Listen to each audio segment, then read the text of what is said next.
Ladies and gentlemen, boys and girls, we are back here for the TWC Show, the episode I almost forgot. It is Sunday. I'm dropping this late. I apologize. Should have been dropped Sunday morning. What a week it's been. One episode away from 100. What's going on, Daniel? How are you doing today? Not so much, man. I'm excited, but I just want to talk about how it's the 10th anniversary of the infamous pipe bomb from one and only CM Punk. And it's crazy how long ago that was, man. Yeah, I wanted to ask you about that. Like, what did it mean to you, and how did it make you feel? Because I remember, I've talked about it ad nauseum with you on Clubhouse on this podcast. There was that period where I fell out of WWE, watched Raw every Monday. They moved SmackDown to Fridays on 2006, and I watched WWE on Monday. I didn't watch all the pay-per-views. I did watch WrestleManias and SummerSlams and Survivor Series and Rumbles and occasional pay-per-view here and there, but I wasn't like the biggest WWE fan. Yeah. Watched Raw. I watched Impact. I was a big Impact fan during those years, 2007 to 2011. But I always credit the pipe bomb and Punk cutting that promo that got me back into WWE's programming on a full-time basis, because I really strongly got behind CM Punk, someone I was a fan of since he was in Ring of Honor. I was a fan of him while he was in the WWE. I loved the Straight Edge Society stuff, even though I didn't catch all of it because I wasn't watching SmackDown. The stuff I did catch, I'm like, yo, Punk's the fucking man. Comes out there, cuts this promo. I hated John Cena, so I loved it. I had friends that were like, I want to call them lapsed wrestling fans. So like, obviously they're around my age. They watched in the Attitude Era. They watched Evolution and Brock Lesnar, Here Comes the Pain era. But they fell out of wrestling in that John Cena era. There was a lot of friends of mine that fell out of wrestling during the John Cena era, especially in 2008 when it went super PG. But that pipe bomb had all my friends hit me up with like, yo, was that real or was that fake? No, like, exactly. Said on TV, this place would be better after Vince McMahon is dead. But then I forget it's going to be taken over by his doofus son-in-law and his idiotic daughter or something like that. The rest of his stupid family. Yeah. The rest of his stupid family. Yeah. I think as a kid, for me, because I was really young at the time. You were like my age at that time. I was. You were like 19, 20. I was like a young 12, like not even. I think I was like 9 years old, and I was like, "Is this real?" Like, Mom, is like you really blurred the lines between fiction and reality, and that's what I love about that promo. I'm not even trying to sound like a mark, but there's bits and pieces in that promo where he's really speaking from the heart, because that's what he truly believes. It wasn't scripted. Yeah. We've heard it before. He's like, they passed me a mic. They told me to go out there and air my grievances. Oddly wearing a Stone Cold Steve Austin shirt. Yeah. Dude, this stuff was on World Star. Like, back in the day, World Star was a website. You'd go there to see the most viral clips. Like, that's what World Star was back in the day.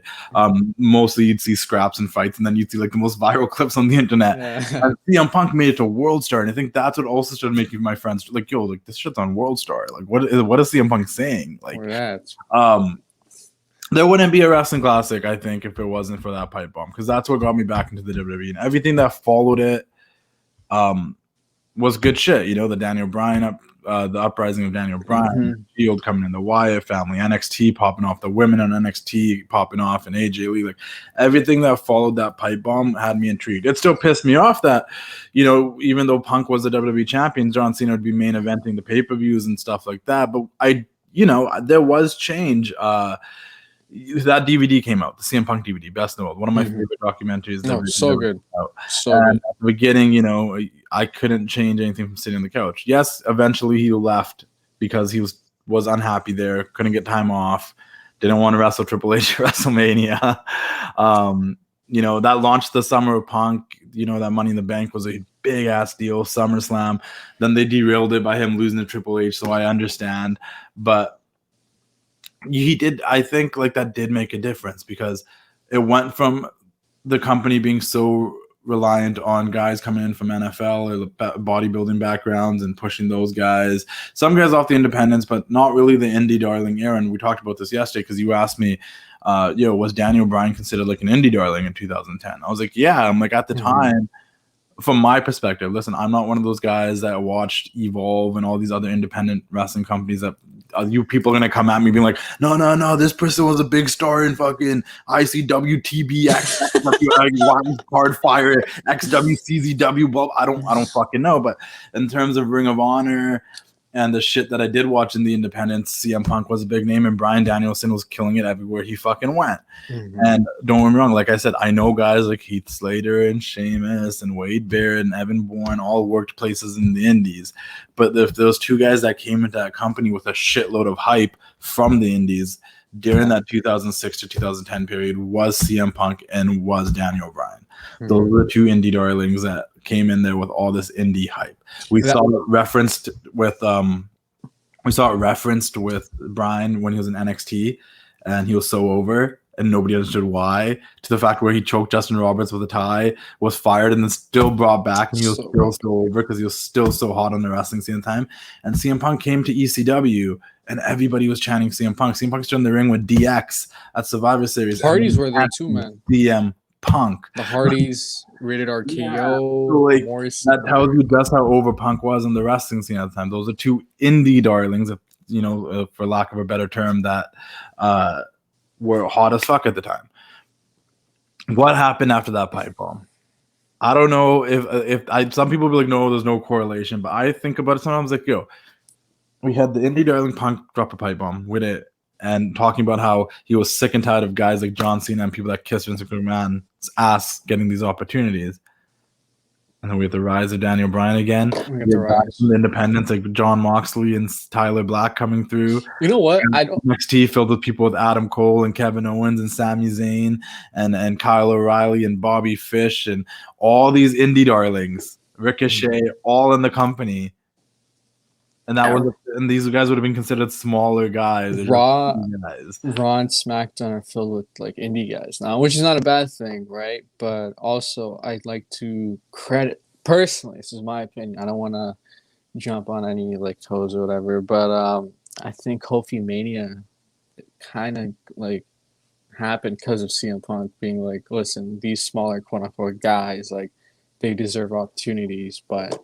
I don't know if Kofi Mania necessarily, but like, dude, like think about this: if the landscape of WWE in 2019 was how it was in 2010, do you think Kofi would win the belt? I would give Bryan more of the.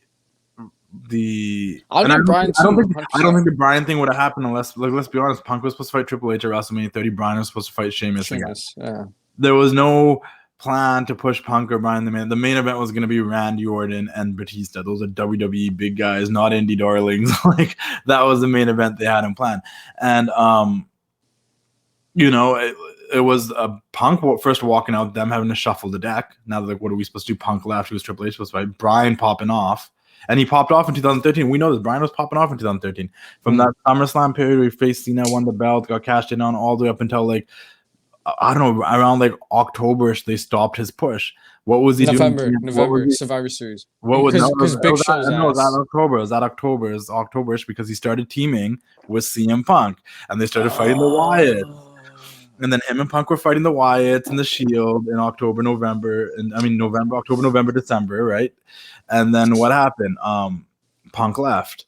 And then it's like, what are we supposed to do with Triple H now? Because Triple H was supposed to fight Punk. They started building. And I was there in December with the championship ceremony where Punk got pushed by Triple H, which led to him scrapping Triple H, which led to HBK hitting Punk with the sweet shit music, and then Bryan hitting the running knee on Shawn Michaels. And I was like, oh my God, we're going to get Punk and Bryan versus DX. Like, that's fucking like the indie darlings versus D-Generation X. And like, that never happened and shit. Or even just getting Punk and I was actually okay to get Punk and Triple H and then Shawn Michaels and Bryan, but obviously Punk, like he said when he walked out, I don't need to work with you. You need to work with me. I love that line. And he left, but I think everyone's like, oh, he left, he walked out. I think he made the impact he needed to make before he left. Because then, in spite of Punk in a way, I feel like they went along with the Daniel Bryan thing because the fans were pushing for it. Bryan worked Triple H, and then after beating Triple H, he worked Evolution in the main event. I always, everyone knows my whole fantasy booking idea of them doing a tournament for the two titles would have been dope if they did Cena and Punk early in the night and Bryan and Orton earlier in the night, and the main event being Punk and Bryan for both belts, and then Bryan wins. Like, that would have been epic. But I think I would give them going with the fans because of the hype of Daniel Bryan more the reason why it worked with Kofi. That makes was sense. almost the same thing. The No, fans yeah, are so behind Bryan, the fans are so behind Kofi. And then I thought it was actually like poetic that it was Kofi beating Bryan for that moment. no, that's another one. And it's so cool because these guys finally got the opportunity to do what they're, so good at. And at the end of the day, if Punk doesn't come back, that's okay, man. Like his legacy will never be tarnished. He is 100%, no. He is one of the greatest wrestlers to ever. And I know lace a pair of boots. there'll always be those guys that don't like CM Punk and say CM Punk sucks or he's a quitter. He was just a crybaby. Well, there's just or he he went to trolls. UFC and he got his ass kicked. And I'm a big believer that at least he did it. He had a goal and dream and he went to go after it. And he might have not succeeded, but he was also like pushing forward. He's determined, yeah. And shot right to UFC in the main event, not working any of these smaller MMA companies and shit because they knew he'd draw money. Like he never had like the best career in that sense. But we're not going into that. Point is this: that Pipebomb was fucking epic. If you've never watched the Pipebomb promo, go check it out. Like I'm always quoting it like all the time. I don't remember the words to a lot of promos. I'm gonna be honest with you. Obviously, a lot of the '80s ones I remember the words to because they're pretty straightforward and go put coffee in the big tub. I knew you were gonna say that. Or like, the cream of the crop. Like I remember shit like that. But like, there's some Bret Hart promos and Shawn Michaels promos I remember like quotes from in like 96, 97 because I was all about that shit. I remember quotes from a lot of promos, but there's not a lot of promos I can probably remember word for word. But that pipe bomb I do, and I really do think it reignited my love for wrestling. I was in high school. I just got out of high school. Sean retired the year before. I kind of thought like, my wrestling love's dying down. I kind of fell out of it from 2007 to 2011. TNA started getting bad in 2010 itself. So it's kind of like, fuck, like wrestling kind of sucks right now. And you need another boom period. And right before Punk dropped that pipe bomb, R-Truth, no disrespect to R-Truth, he's the man, was feuding John Cena, and the weapon of choice was a fucking water bottle. And I was like, go back. He had little Jimmy, and it was a water bottle. I thought he just used that in a segment. That he kept hitting. Yeah, but that would never. And I know. I just remember seeing R-Truth knocking Cena in the head with a water bottle. I was like, no one would ever get laid out by a water bottle. If I hit you in the head with that, would you fall and be laid out? Like, it became so unbearably fake to me that I'm like, oh, this sucks. Like, this is where we've come to. John Cena selling to a fucking water bottle because John Cena sucks. And then Punk dropped that pipe bomb. And then and it hit me. It's like, John Cena, I don't even hate you, John Cena. I like you a lot more than the rest of the guys in the back. But it's this idea that you're the best. And I'm like, that's exactly it. The idea that it's not even like John Cena's that bad. He actually isn't. I liked John Cena with the 5. It's this idea that John Cena's the best. That makes me sick. It's this idea that The Rock is not even going to be here for a year. He's going to send in some video packages via satellite, and he's in the main event of WrestleMania next year. And all the rest of these guys are busting their ass off. It makes me, you know what I mean? Like, that promo was like, yo, this guy's shooting. And then when he's like, this whole be a star thing, and then they cut him off. Yo, what do you think he was going to say, the whole Vince McMahon story thing? Yeah, because he was probably, he was going to call Vince McMahon a bully. That's what he was going to say. This whole be a star thing about not being a bully. And then they cut his mic off. And it was just so authentic and real. No. I miss those days, man. Punk definitely made a big impact. But, that was 10 years ago. And here we are, man. 2021. Happy anniversary to CM Punk's pipe bomb, though. And look what's happened in those 10 years. Started watching wrestling again. Became a fan. Started watching NXT on Wednesdays when they turned into a show in 2012. I was like, oh, this is dope. Started learning about the newer talent. 2013 rolled around. I was hyped. Went to SummerSlam in 2013. Brock and Punk, Bryan and Triple H. I'm like, yo, this shit's fucking dope. Orton pissed me off as a kid, but I love him. And Orton cashed in, and then 2014 January, Punk walked out. I was like, oh no, man, like that was my guy. Like, CM Punk was my dude. I was like, yo, I did not wear wrestling shirts in public. Like, it wasn't a thing I did. Not for all the reason, like NWO shirts, sure, whatever, vintage Austin 316 shirt. I never had any like new wrestling shirts. I'm being completely honest with you. I never had a modern day wrestling shirt. From the years anything from the year like 2003 or forward, I never had a new wrestling shirt. I never had an Evolution shirt or anything. I never bought wrestling merch like that. So I never had like an Evolution shirt or a Triple H shirt or a Shawn Michaels shirt from the early 2000s. Like most of my wrestling gear was like 90s shit, like NWO, DX, Shawn Michaels, Bret shirts, kid and stuff. But I never had like a Macho Man shirt when I was from a little kid. But I never had anything up to date. Like I had an old purple Macho Man shirt, obviously, because Macho was my dude, and I had the old shirts and stuff, right? But the only modern day wrestling shirt I remember buying as I started buying CM Punk merch. I had 2 of those white t-shirts that he dropped with the black collar and the whatever. I had a black one with that logo. And I just started buying CM Punk merch. Like that was the merch I had. And when he walked out, I was quite devastated. So he walked January 22nd, 23rd or something after the Rumble. I don't remember what it was. But then I continued watching wrestling and I was kind of with it. And then I was sitting here watching the network, February 22nd, 2014. And I started the Wrestling Classic, and the rest is fucking history. And I'm pretty sure CM Punk was like my 4th post. I think it was Macho. It was Baker, Brett, and then I think it was Punk with his headphones on sitting there. And I was like the 4th post on the page. And it's funny because I scrolled all the way down like a couple weeks ago, and it was one of those. But yeah, Punk Mark, dude. So Punk is a big part of the reason why this page exists. So you're a Mark. I'm kidding. I am a Mark. What are you gonna do about it? But moving forward, I'm not that kind of Mark. It's chill. It is kind of. I do remember there was a reason why I think I might have thought about recording the show on Friday, and I was like, "Fuck, we're gonna have to hold off," and that's because Dynamite was last night. I forgot. I totally forgot about. And I remember thinking to myself, "I want to watch Dynamite," and then I want to make sure I record the show. But realistically, I could have recorded the show last night and had it on in the morning, but I forgot until I was in the washroom this morning. I was like, "Oh shit, the TWC show." Dynamite was really good. I think. No matter the situation, them just having fans makes the show so much better. Just enhances the environment. Kenny Omega and Jungle Boy had a really good match. Most times, I would maybe be that fickle, like bitchy fan that says, like, I don't know, man. Maybe they gave Jungle Boy too much because like Kenny's the champion. And he shouldn't have had that much hard of a time to beat Jungle Boy. But I'm gonna look at it from a positive perspective, and they made Jungle Boy look like a star. And I think they made Jungle Boy look like someone that could potentially contend for the title in the future. I'm going to look at it from that perspective instead. Because there was a lot of false finishes. Jungle Boy was kicking him out of a lot of shit that I was like, what? The V-trigger and stuff like that. Yeah. He never kicked out the one-winged eagle. They're still protecting that move. That's good. Match. And then the whole afterbirth with, Christian and the Matt Hardy crew and everybody coming out there was a little extra. But I get the concept that we're probably going to lead to Christian versus Omega eventually. Once Christian finishes off with what I think's gonna happen, man? Trying to get you off, but I think Christian's gonna turn heel on Jungle Boy. And we're gonna get this like Jungle Boy, that'd be cool. And we're gonna get this bitter Christian where it's like, oh, I should have been the guy who Edge came back, won a Rumble and had like 2 title shots already. Man just returned out, no one got another title shot. Christian's like putting in the work, Well, I mean, that's who he is. But I mean, I think they're gonna make him turn heel, and then they're gonna do a little feud with Jungle Boy and Christian where Jungle Boy wins or whatever, and then No, I'm with it. Be good.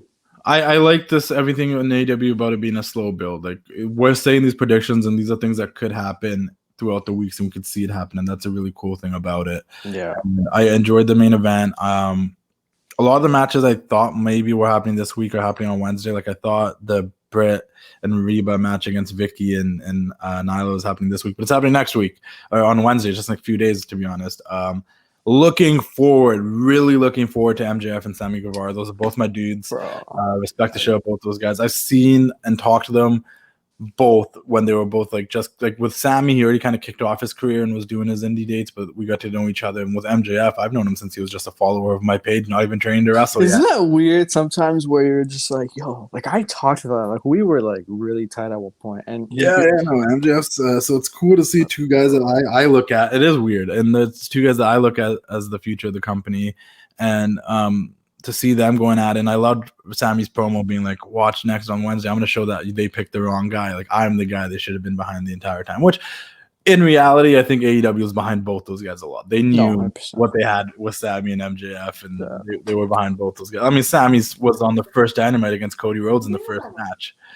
But I'm really looking forward to that match. And honestly, like, the build up with MJF guys cutting that promo and then getting attacked by Jake Hager and Jericho, and then the Pinnacle in the ring beating up on those guys, and Sammy coming out there with the chair to even the odds. It was good stuff, man. It was the Conan and Tully Blanchard promo, where FTR ended up coming out there dressed as a proud and powerful. I want to call him LAX, and with Conan there, it's hard for me not to call them LAX. But Santana and Ortiz, proud and powerful. Conan, for those that didn't get it, because it did kind of feel. I'll say this: it did kind of feel like, whoa, where did this come from? Which is cool. I like that it felt that way because I hate knowing what's going to happen. Like I hate when they give us a format of this is going to happen on the show, and this is going to happen on the show, and this is going to happen on the show. The fact that Tully was just out there and then Conan came out, I was like, oh, this is old school. So I did like that. But I did think, and I think Conan did a really good job at explaining it. Before those fans that might not know, Conan has a long history with Santana and Ortiz being the manager as LAX and Impact. Like if LAX was to ever, or Santana and Ortiz were ever to have a manager, like Conan would probably be the guy. And I think Conan in the corner with Santana and Ortiz and Tully in the corner with FTR evens the odds. I'd rather see Conan there than Jake Hager or anyone else. So I was with it.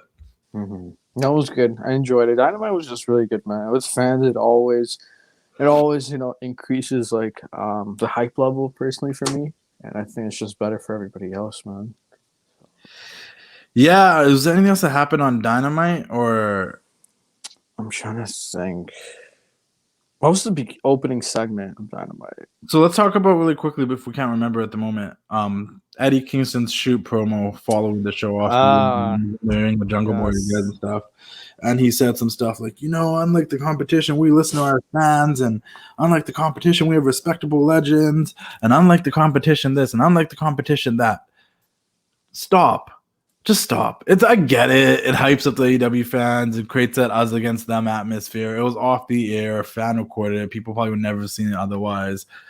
Eddie Kingston's the right guy to go out there and hype people up like that and get people to drink the Kool-Aid. But at the same time, you don't need to go that hard at them. You just don't. They're not going that hard at you guys. Why are you guys going that hard at them? I understand creating that, once again, us against them atmosphere, but it's just if you made one comment about the competition, cool, but you made like 6 in 1 2-minute promo. Right? I don't think it was like that bad, but I was also like, it was like the boy who cried wolf in a sense. I'm not saying he necessarily did that, but it was just like, I don't know. I was just kind of like awkward in a sense. It's like, oh, okay, is this what we're doing? But it was decent. Yeah, just it makes it seem like they don't give bangers and all that stuff, and they do. They really do. Just, Mm-hmm. You know where I'm at with that. Sorry about that.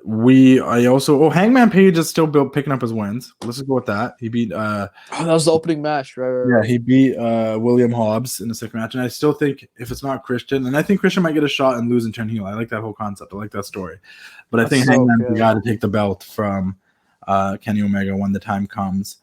Andrade came out with Vicky, made an appearance. Still no update on the surprise of what's going on. We'll see what happens there.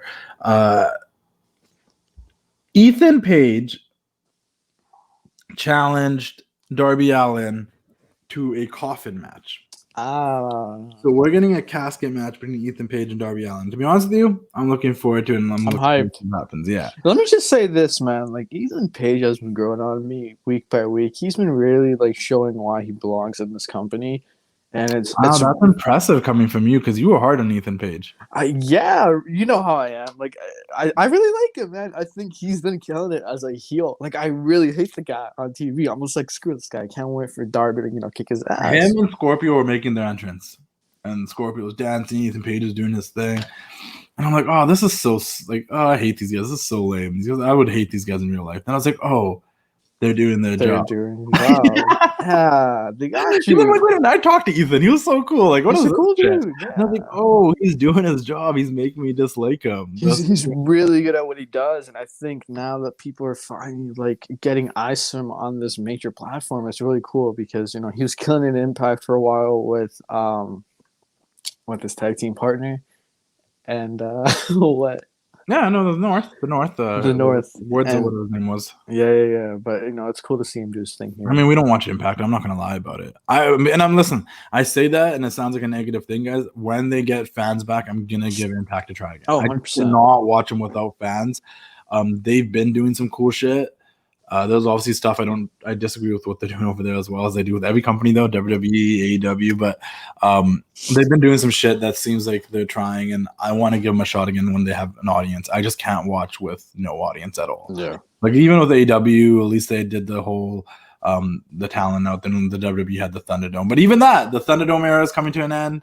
The fans are officially back for AEW going forward now, which is like fucking thank God. Mm-hmm. I know the little things, the nuances, the little things matter to me, and I really loved being able to see outside at Dynamite this week. And they started when it was light, and they went into the dark, and we saw the clouds change. And it was one of those days. It was like orange clouds and then purpley skies, and I was like, oh, this is a cool atmosphere to be under the sky like that.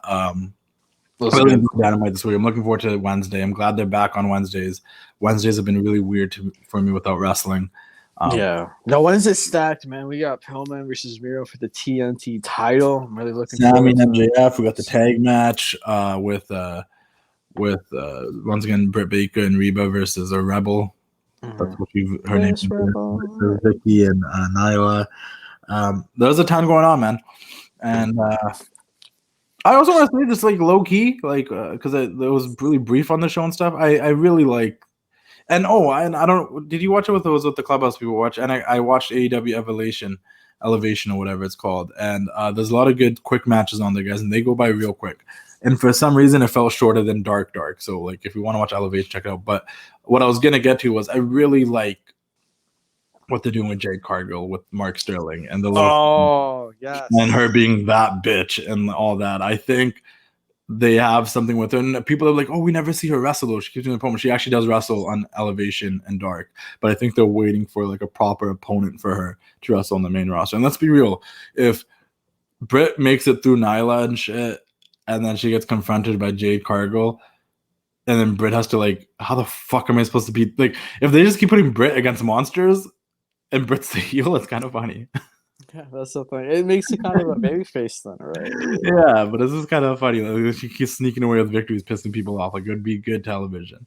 Oh, it is, man. Jade's the best, man. I really enjoy her character. Yeah. And I forgot what she said in that promo. It was something about like XL like t-shirts, and then it's like knowing you wrestling fans, you're gonna need them. And I'm like, oh my god, this is good.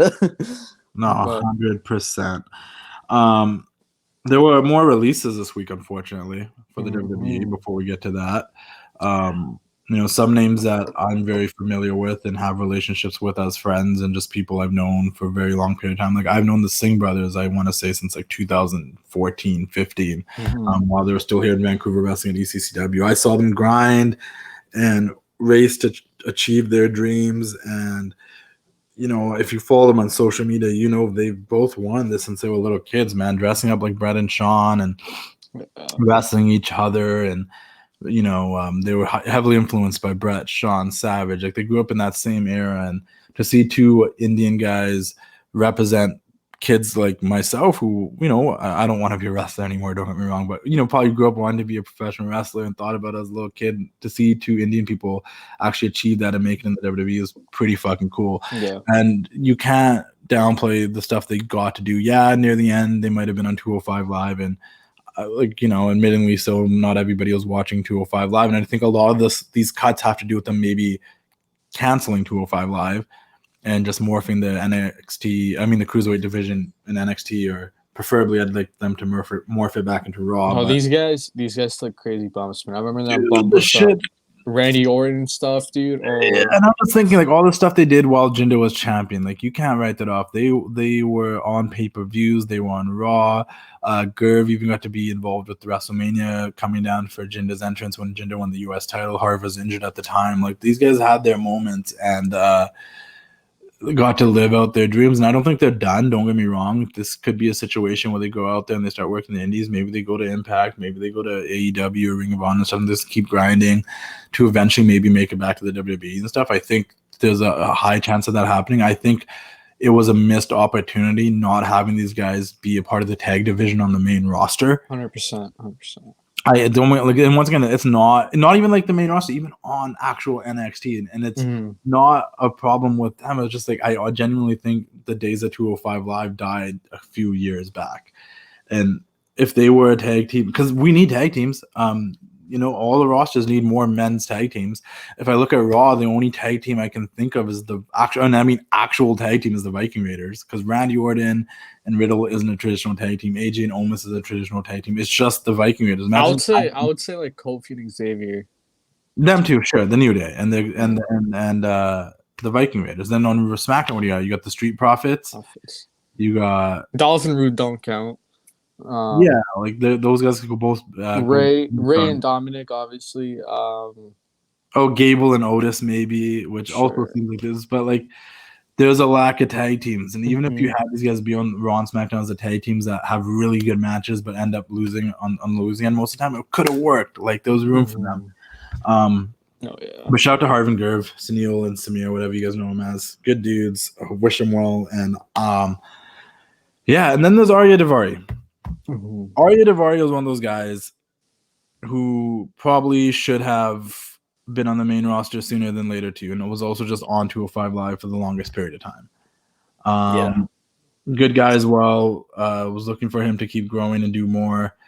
And then there was a whole bunch of releases. I'm just trying to figure out what my list. The Tyler Breeze and Fandango one, man. That one hit me really hard. Listen.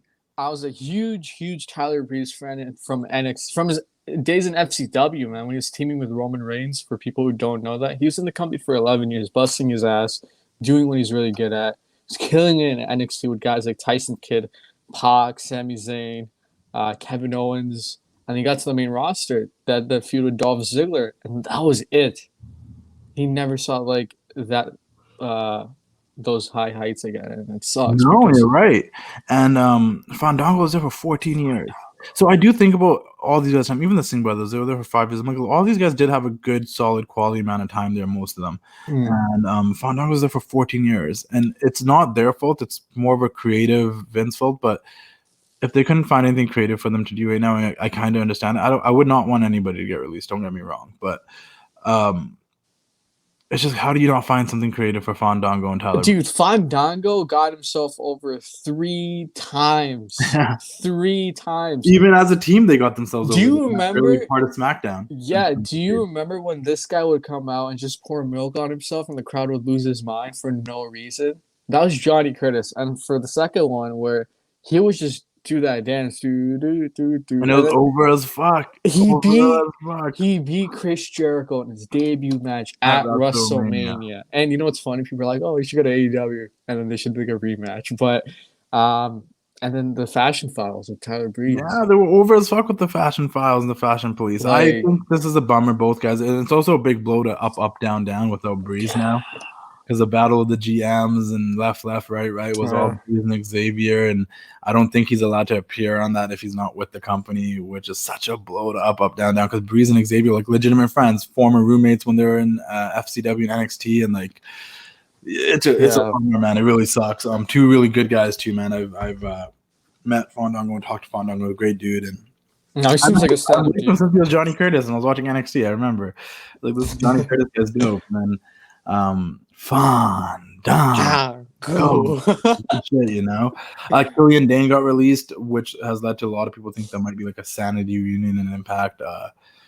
Oddly enough, Nikki Cross, his wife, just changed her gimmick, and there's Killian Dane getting released. Tony Nese, also another guy that got released. Austin Gray, who just recently signed to NXT, did some stuff with Timothy Thatcher and stuff, and is now gone. Everrise, who were growing on me on NXT as the guys they were good. They were good. They were a real tag team too. You know what I mean? Well, Arturo Ruas, the Brazilian guy, we saw him at Raw Underground and stuff. He actually got drafted to Raw, but he was injured. He's been around also for years, since like 2014. No way. 2014, 15, and it's not shocking to me, but I wish it worked out because he did have a cool vibe and look and stuff. And then Marina Shafir, one of the original 4 Horsewomen with Ronda, Jessamine Duke, and Shayna. It's crazy. Also released, but they dropped the ball on the whole 4 Horsewomen. Yeah, it's crazy how they didn't see that opportunity. Maybe they did at one point. They're like, "Oh, it's not gonna do as good as we think it is," but I don't think they thought Ronda was gonna split as soon as she did. Yeah, that too. And I just feel like, man, a 4 horsemen versus 4, Ronda's people. Like, it would have been cool, man. Yeah. Other than that, we had Money in the Bank qualifying matches. Well, first things first, let's go back 1 second before we move forward. What were your thoughts on Hell in a Cell overall? Good show, but I just want to say that Drew and Bobby Lashley did kill it. Great match. I hope this is the last time we see it, dude. It's well, that was the stipulation, right? If Drew lost, he's no longer allowed to. But also, I do want to add that, like, when Drew took a bump on the outside, it was, I forgot, there was a crash pad, right? And this, I don't know if I should even say this, but going back to the Jericho thing, people would give Jericho flack. Like, dude, Drew took a fucking bump outside of the ring on a crash pad. Jericho took a bump off like a cell on a crash pad. So I don't remember what bump did Drew take. So there was like a hand underneath. No, I saw that. Yeah. Yeah, but there was like a crash pad there when Lashley threw him out of the ring. Oh, I didn't. I remember seeing the hand. I mean, like, someone. That was the crash pad. Yeah. But it was. I don't know. This pay-per-view wasn't it. You know what, man? I feel like even the rematches that happened, like the Seth Cesaro rematch, the Owens and Sammy rematches, I think the reason why those matches were so much better at WrestleMania is because they were short and to the point where these matches seem to have been just longer. And no, it goes back to the thing where it's like you shouldn't. You always say this to me every time we watch wrestling pay-per-view or anything. You're always like, don't set your expectations too high because like it might end up not being as good as you think it is. And then sometimes it doesn't. Sometimes it's shit. Sometimes it's good. But. I wish Brock came back at the end, but we'll see how that goes. And Bianca and Bayley, Bianca threw Bayley in the cell a bunch of times and stuff, but that was also a match they really drove the Hell in the Cell thing in the ground this past weekend because they did it on SmackDown with Roman and Ray. They did 2 of them on Sunday, and then USA got pissed at Fox. USA was like, US is like, we ain't dealing with this shit. We want a cell match today. And then they got Xavier versus Lashley in the cell, which we saw Lashley beat Xavier, but that was a really good match. I think Xavier and Lashley was better than Drew and Lashley. Oh, 100%. I enjoyed I've been saying it for years. Xavier was just so underappreciated, dude.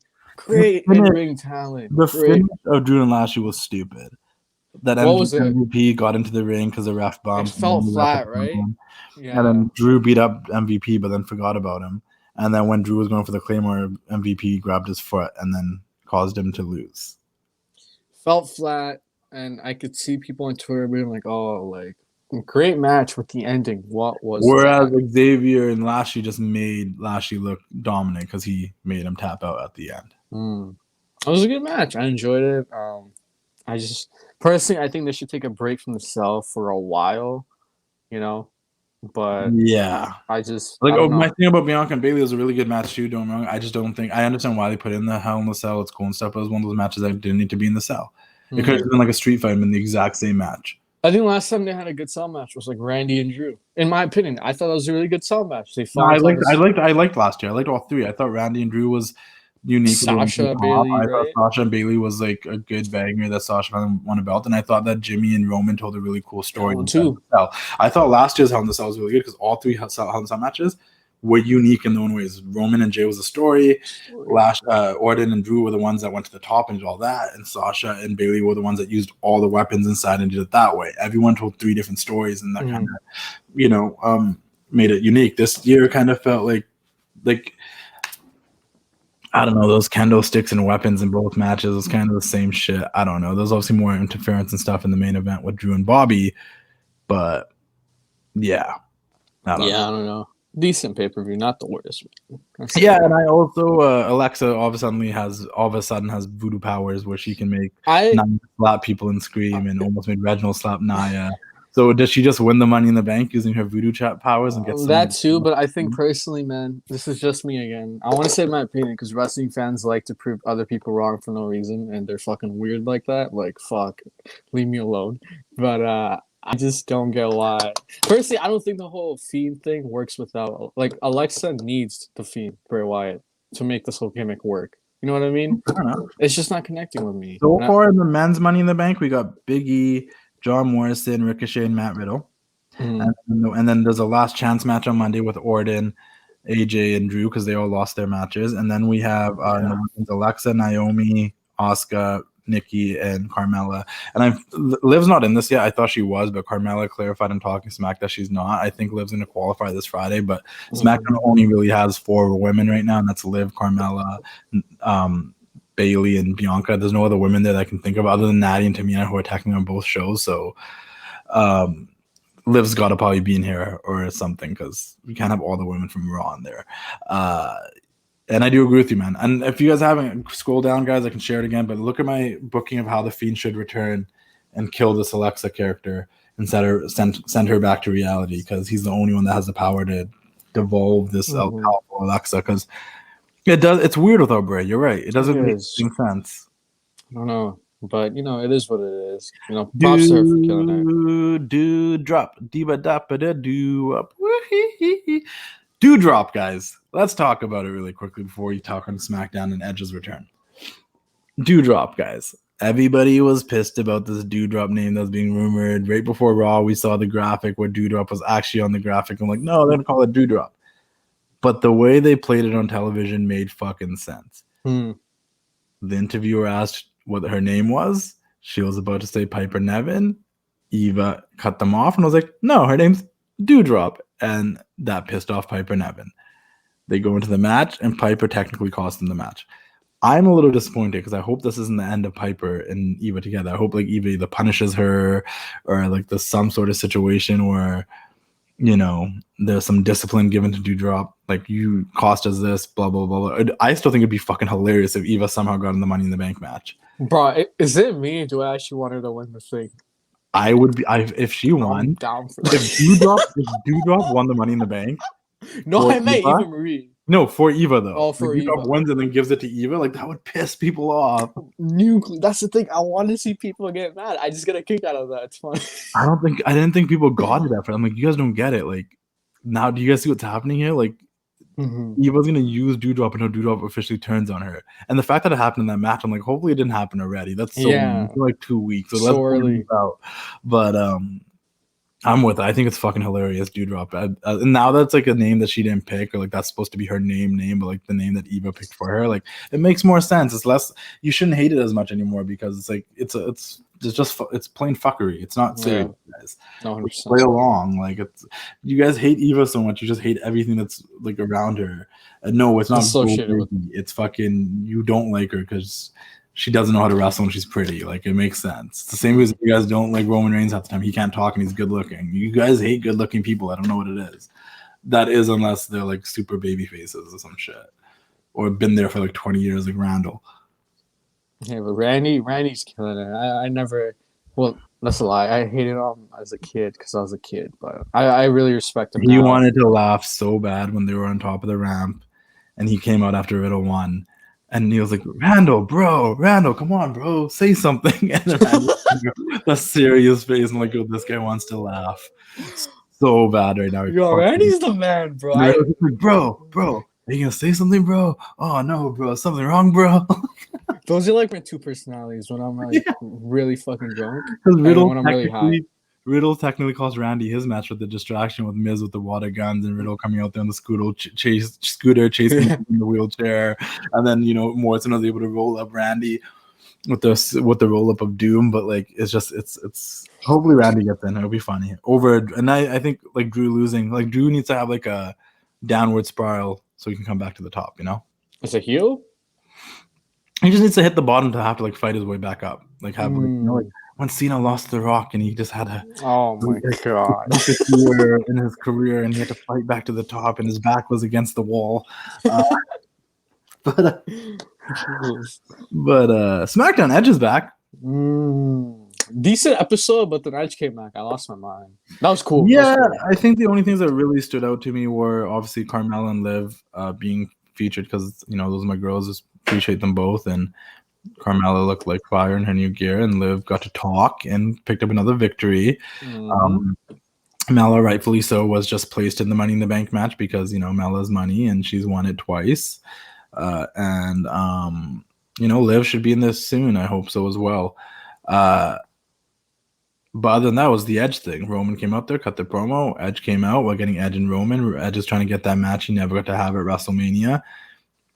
But we already see the writing on the wall. No pun intended. See the bright. Seth wanted his title shot. He went to Adam Pearce's and Sonya's office. He said, I think it's time.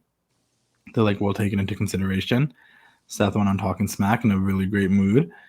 He's talking shit up. And then in the middle of his segment on Talking Smack, we found out that it's Edge versus Roman at Money in the Bank. And Seth lost his fucking mind. And it was so cool to see. So I think we all, I posted it on my page and we talk about it off my page, just like in our group chats when we shoot the shit. Edge versus Seth is the match for SummerSlam. Oh, 100%. The story's there, and I can't wait for it to unfold. I know he tried to kill Edge in 2014 with that curb stomp, but it did not happen. So. Yeah, I'm with it, dude. Like, I'm down for Edge versus Seth at SummerSlam. And I think, more importantly, like, I don't want to see Edge win the title. So he's not going to win the belt. I don't think he is. He doesn't want to. And honestly, Seth versus Roman right now particularly would be weird because they're both heels in a way. Mm-hmm. But this is a perfect way to get Seth to cost Edge the match. And then it's Edge and Seth at SummerSlam. And the Roman can move on to whoever he faces next, whether that's Cena, whether that's Lesnar, whether that's Cesaro, Jay, or Jimmy Uso at SummerSlam. Like, part of me thinks they're gonna do a slow burn and make Seth and Roman happen at WrestleMania. Now that I think about it, dude, like they could, but one of them has to turn baby. Otherwise, it's just gonna be Rhea and Charlotte all over again, where you don't know who to root for.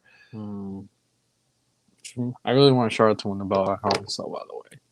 Didn't happen.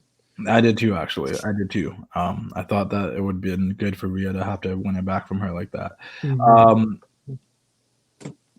Other than that, Shinsuke got his coronation, and Baron Corbin's back to being Baron Corbin. Shin really looked good in white. I thought that was really cool. Bianca wrestled on Sunday, and Bianca wrestled on Friday. I know there's not as many women on the roster. Bring some girls up from NXT or enhancement talent that she can work on Fridays. Because I like it when Bianca wrestles. I don't like it when she cuts the same goddamn promo every week. I said, we watched Sasha Bianca again for the 5th time. I did personally for the 5th time yesterday. And to be quite frank, I like Bianca the wrestler. I like when she gets to showcase what she can do with that ring, because that's where she shines. Not that she can't talk. She can talk. But if all she's doing is talking and not being like a wrestler, and I know people's argument is like, well, Roman doesn't wrestle every week, and I'm like, he's Roman Reigns though, and his whole character is that he fights when he wants to. Mm-hmm. He's bigger than everyone else, and he's a bad guy to top it off. Mm-hmm. No, Bianca should be wanting to wrestle. Bianca should be wanting to fight, even if it's non-title matches. Like, she should be wanting to fight, and she comes out there. And honestly, like, it's been very. I said when Bianca won the belt, sink or swim this first reign, and I'm not. It's not. It hasn't been a horrible reign by any means, but she ain't the top swimmer. 100%, man. I think something's missing. I don't know what it is. Maybe it's lack of crowds, but something's not. And Bayley's amazing. Don't get me wrong. I know I shit on Bayley a lot of the times, but Bayley is really good at what she does in the ring, and she's a good character. And honestly, anytime she's just not around Sasha, I do like Bayley, and I love their heel run together. Just when they were baby faces, it was weird, but Bayley's really good. But it's still not the same chemistry that Bianca has with Sasha. But then that also makes me wonder, does Bianca only have chemistry with Sasha? But it's only Sasha? Yeah. Oh wow. We have to wait and see, because we've only really seen her work with Bianca and Sasha on the main roster. That's true. I don't know. We'll see. But I feel like they do.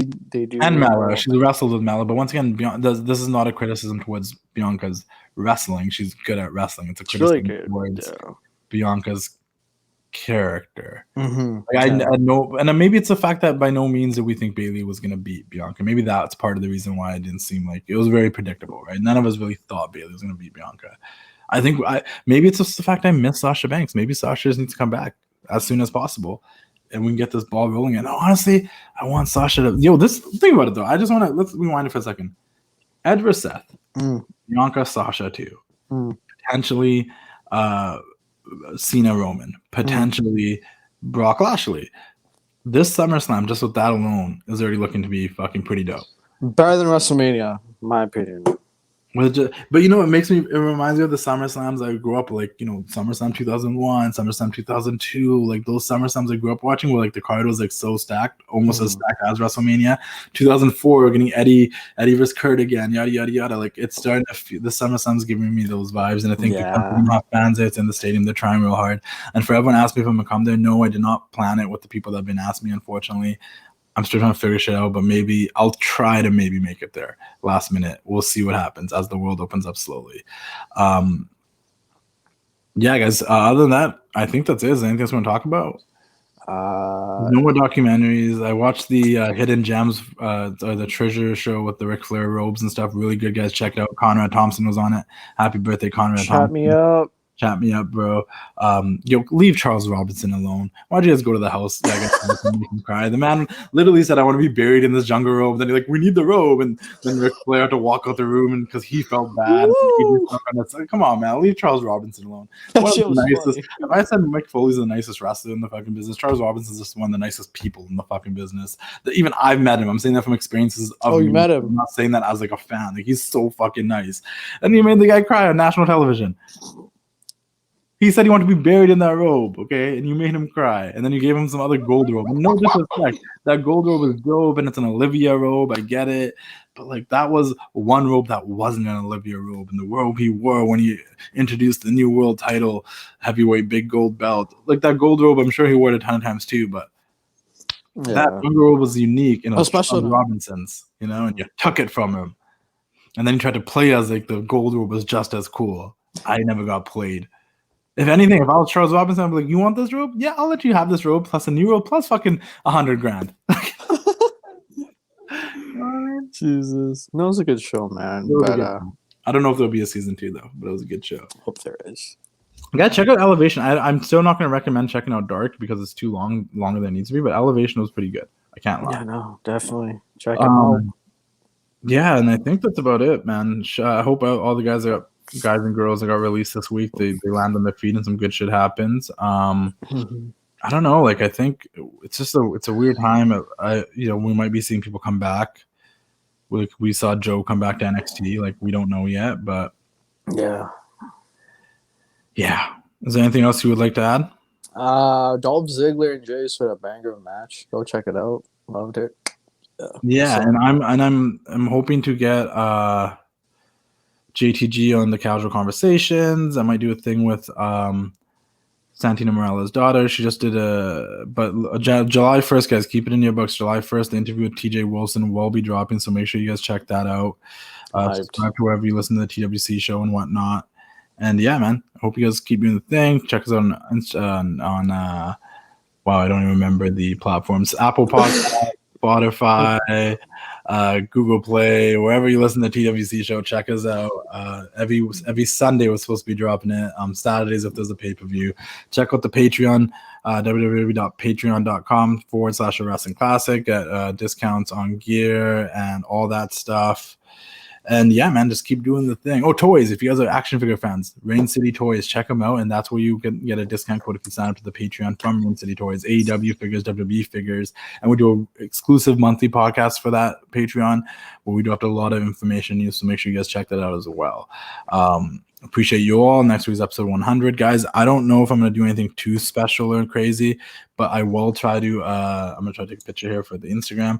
I will try to, do something, maybe a giveaway. Maybe we'll do a giveaway. Maybe I'll talk to Cardillo and we'll do a giveaway for episode 100 and I'll throw in a wrestling classic to you or something. And yeah, man, keep doing the thing. Ooh, yeah, dig it. Follow Danial at the Dropkick Podcast. Make sure you guys do that. Ooh, yeah, dig it.